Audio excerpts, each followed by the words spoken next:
everyone, and welcome back to my channel. If you're new here, hi.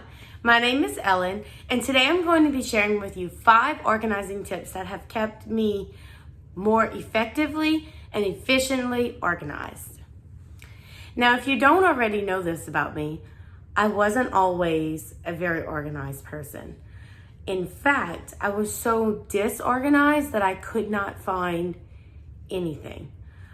I would have to dig through baskets. I would have to dig through boxes, look under my bed, just all these different things that made it very difficult for me to find what I was looking for. Since we've moved into our new house, I have implemented some of these things that I tried in the past and made a few changes, and I have been able to find myself more effectively organized. Is it perfect? Absolutely not. Life is not perfect. But what it is it gives me a more organized way of life. It keeps me in balance, and I don't have to go searching for things when I need them. So the first tip I have is to always consider function over beauty.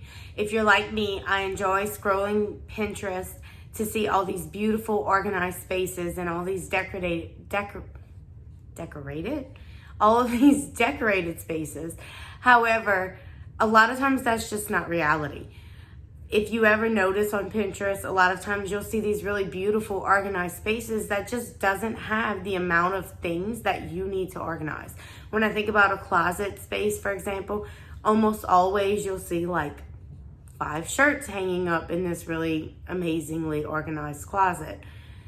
I don't know about you, but I own more than 5 shirts. Are beautiful spaces a wonderful thing to have? Of course. And believe me when I tell you that I really consider beauty when I'm trying to organize my spaces, okay? But it is not my primary, it's not on my primary agenda. I'm not only looking to make things beautiful, I'm looking to make things functional. If they don't function, then you're not organized. One channel that I want to mention here that I follow all the time and who has really helped me to find my organizing style and to understand how my brain works in the way that I need things organized is the channel called Clutterbug. If you're not familiar with it, I'm going to go ahead and link her down below. But her channel is amazing with some really amazing tips and tricks on how to stay better organized and the 4 different types of organizers that there are out there. For me, I'm kind of a mix between a cricket and a bee. Sometimes I enjoy seeing my stuff and sometimes I enjoy it being hidden. And if you go watch her video, again, I'll link it down below. She talks about the 4 different organizing styles and you get a better understanding of what I mean when I say that. Okay, tip number 2 is that it has to be easy. If you're like me, you have a little bit of laziness in you and it's difficult to put things where they go if it's not easy. On the Clutterbug channel, she says that putting your things away should be just as easy as leaving them out, and I completely agree with that. Another quick tip for keeping it easy is to make sure you label things. If something is labeled, it is a visual reminder of where it goes, and you're more likely to put things where they belong because it is labeled. It also makes it really easy for other members in your household, such as your spouse or your kids. If you walked into my house right now and opened my refrigerator, everything in my refrigerator is labeled, all of the bins, all of the baskets, and that makes it really easy for anyone to find what they're looking for, but it also makes it really easy for anyone to put things away. It also helps to keep your organizing system in place. Tip number 3 is that your organizing systems should make sense. So for example, I would not keep my loaf of bread in the bathroom. That's a little bit of an extreme or exaggerated example, but you get the point. If something is staying out on the dining room table and you made a place for it in another room and it's still staying out on the dining room table, chances are it needs a place somewhere in the dining room because that's just where that item wants to live. So a perfect example of this is when we lived in the trailer before we moved into our house. our dining room table would get cluttered with stuff. I mean, cluttered. Like, we couldn't even use the tables at times. It's really embarrassing to talk about, but it was insane. And the thing that would stay on our table the most was things from the mailbox or important papers that we need to deal with.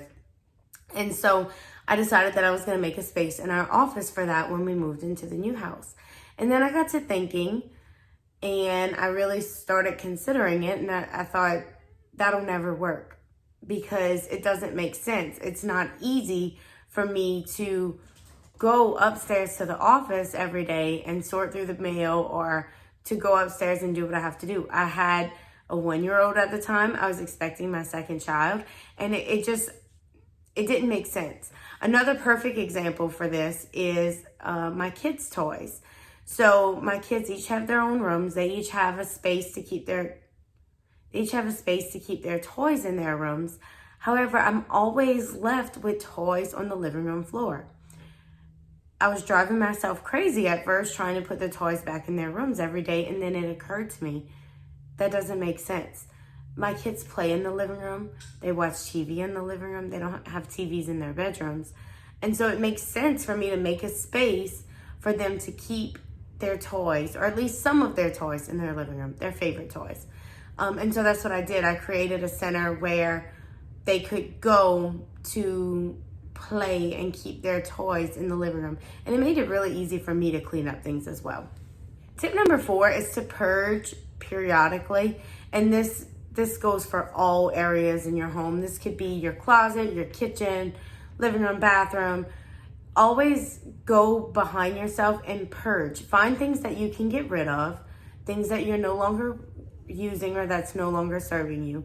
Find things that are expired. If you haven't used it in 6 months, you're not going to use it. I'm going to make a video with some tips on how to motivate yourself to purge and what you should be purging when you do purge.